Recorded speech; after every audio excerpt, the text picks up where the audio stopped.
Operational response is the backbone of any fire and rescue service.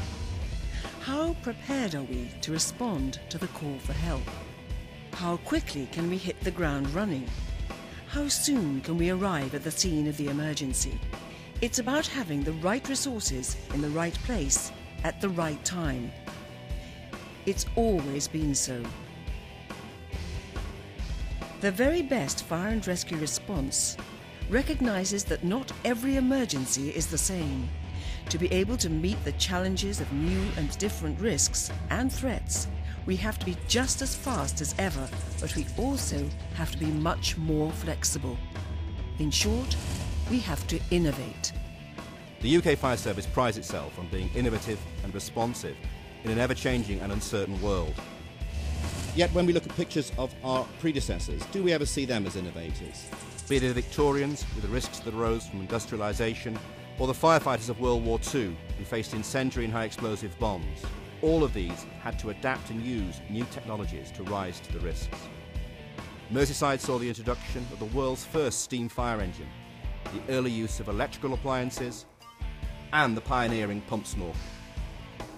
A culture of embracing and adapting technologies to meet new risks has always been essential to the fire service in maintaining the edge in the battle against fire and other incidents, and it remains ever so today.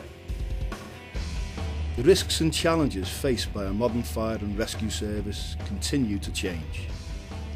But here on Merseyside, we've got the imagination and the confidence to innovate. As the risks have changed, the job changes, and we've learned to change with it. It's always been that way, and I suppose it always will. Part of that innovation has been an exciting new project to replace and refurbish our fire stations. Here in Liverpool at St Anne Street is the first of the new breed of fire stations for Merseyside. The public's idea of a large red fire appliance belies the fact that Merseyside Fire and Rescue Service new fleet is technologically equipped to deal with any situation. This is innovation at the front line. We're replacing our fleet of appliances with fire engines and equipment that will deal with almost every incident imaginable.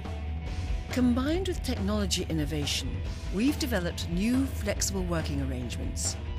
Our teams are encouraged to think and operate differently. Innovation at MF&RS is driven by our firefighters. In this locker we've got our hydraulic cutters and spreaders used in most road traffic collisions. We've got our water rescue gear, our ventilation fan. This locker's got our foam equipment. We've got breathing apparatus sets, and we've got our gas tight suits which we use at chemical incidents. As you can see, we've got the kit to deal with most jobs, but when it's not enough we've got specialist teams. We recognise that to be prepared for certain types of incident we'd have to create dedicated teams with additional skills and new technologies and equipment. Since taking over River Mersey Rescue, we've begun a programme of technical capability upgrade. Well, currently we have an RT-22, which is an inshore lifeboat, crewed by 3 personnel. We have slide rafts, which can accommodate 60 persons, jet bikes at our disposal. We're due another craft sometime this coming year, which is a 10.5 metre rib with twin inboard diesels driven on jets. That's going to be a far more able boat all around. And our search and rescue team has greatly expanded its skills to be able to respond to incidents at height, flood threats, and to work in collapsed buildings. The team has delivered life-saving operations in Carlisle, Yorkshire and Gloucester. The team was established in 2004, 3 broad main areas that we cover. Firstly, we extend existing rescue capabilities on Merseyside for incidents other than fires. Secondly, we train continuously with operational crews to enhance their individual specialist skills. And finally, we form a national urban search and rescue team that's ready for deployments to any incidents up and down the country.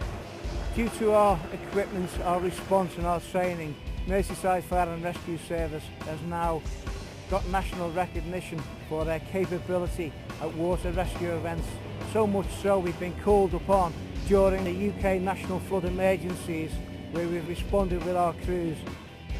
Our threat response group is an innovation in delivery, bringing together operational teams from firework misuse, incident investigation and the arson task force.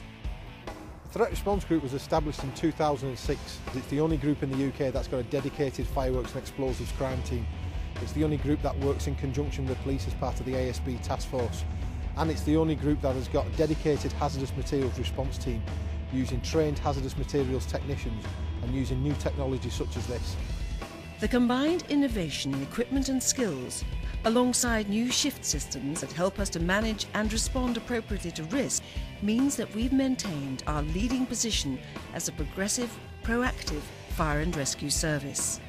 Well, the Incident Management Unit is basically a mobile reference library providing operational intelligence for the incident commander. The team was set up in December 2004, put in place to help manage incidents more effectively and efficiently. But the innovation hasn't stopped there. The use of the fire bikes, the small fires unit has ensured that the rescue fire engines on fire stations remain available for the important incidents. Motorbike responds to automatic fire alarms in the city centre. Not everything we go to as the fire service is a fire. We can normally achieve an earlier attendance and make the appliances available to go to real fires and emergencies. Rehabilitation unit, the cool van as we know it. Probably the first of its kind in Europe, certainly the first one in the UK. Its purpose to ensure that our firefighters recover from the heat stress brought on by the job they do. It's designed to be at the point of operations, and it can cool the firefighters down when they've been in hot wear. You can rehydrate them from the water that's been on board and the electrolytes that are on board there. You can also warm them up if it is cold. And it's really to look after the firefighters, to bring them to an acceptable level so they can go back on their appliances, go back on the run and continue the duty. As well as looking how best to respond and protect the public, we've also looked at how best to reduce the risk to our firefighters. Our Training and Development Academy, a venue that's probably one of the best in Europe, allowing us to increase our staff's knowledge and skill base. This is the live fire area, recreating industrial fires. Fire behaviour training units recreate the extreme conditions experienced by firefighters. The firehouse been here for 40 years, still providing first-class breathing apparatus training for firefighters throughout Merseyside Fire and Rescue Service. All our teaching and conference facilities boast state-of-the-art audio-visual equipment. We're a service that's constantly evolving, one that's embraced change and innovation to provide for our communities, the public of Merseyside, the very best fire and rescue service.